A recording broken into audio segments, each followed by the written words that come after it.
चित्रकूट में गौवंशों की दुर्दशा किसी से छुपी नहीं है। क्षेत्रीय नागरिकों की मांग के चलते श्री राम वन पथ गमन मार्ग स्थित सरभंगा आश्रम के पास बुंदेलापुर में साधु संतों द्वारा गौशाला का भूमि पूजन किया गया है।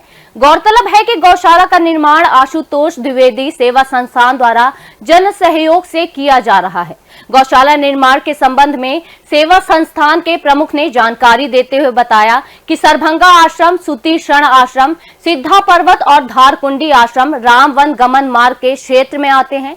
इन क्षेत्रों में गौवंश भूख प्यास से तड़प तड़प कर अपने प्राण त्याग रहे हैं।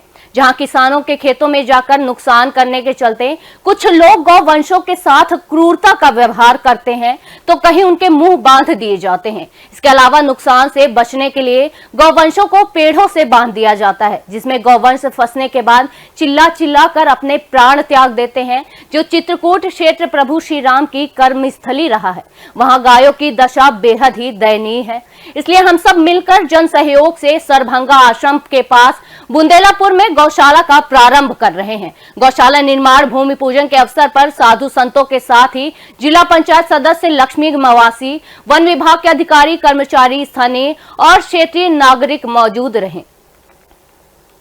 प्रभु श्री राम की कर्मस्थली चित्रकूट के 84 कोसी रामपथ गमन मार्ग पर आशुतोष द्विवेदी सेवा संस्थान द्वारा सरभंग मुनि आश्रम रोड बुंदेलापुर में गौशाला का निर्माण कार्य कराया जा रहा है।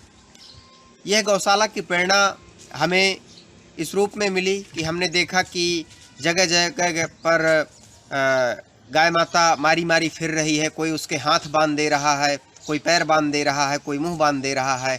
जंगलों में जाती हैं गौ माताएँ, कोई प्यास में तड़प के मर रही है, कोई भूख में मर रही है, कोई पेड़ों में फंस जाती है, उनको इस तरह से बांध दिया जाता है। गौ माता के साथ इतनी क्रूरता हो रही है, बड़ी वेदना है। तो मन में एक विचार आया कि अब हम लोग जन सहयोग से एक गौशाला का निर्माण कार्य करें।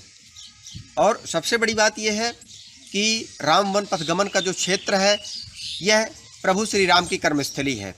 यह सरभंग आश्रम वही है जो यहाँ पर सरभंग मुनि रहते थे। वेदों और पुराणों में एक लेख है कि पृथ्वी पर सरभंग मुनि के पुण्य इतने एकत्रित हो गए थे कि एक बार ब्रह्मा जी ने उन्हें इंद्रासन देने के लिए विमान भेजा था। और वहीं पर एक और ऋषि मुनि सरभंग मुनि के पास थे, आपस में चर्चा कर रहे थे कि आपके लिए ब्रह्मा जी ने इंद्र का आसन भेजा है, इंद्र का विमान आया है और आपसे मिलने के लिए तो प्रभु श्री राम चित्रकूट से चल दिए हैं। तब सरभंग मुनि ने कहा कि मुझे इंद्रासन नहीं चाहिए, मैं प्रभु श्री राम की यहीं तपस्या करूंगा, यहीं उनके दर्शन प्राप्त करूंगा। तो ऐसे महान तपस्वियों की भूमि है सरभंग मुनि और राम पथ गमन का जो क्षेत्र है, ये पूरी ऋषि मुनियों और तपस्वियों की भूमि है। और हम सब क्षेत्रीय जन इस मुहिम को चलाकर और गौशाला का निर्माण कार्य कर रहे हैं।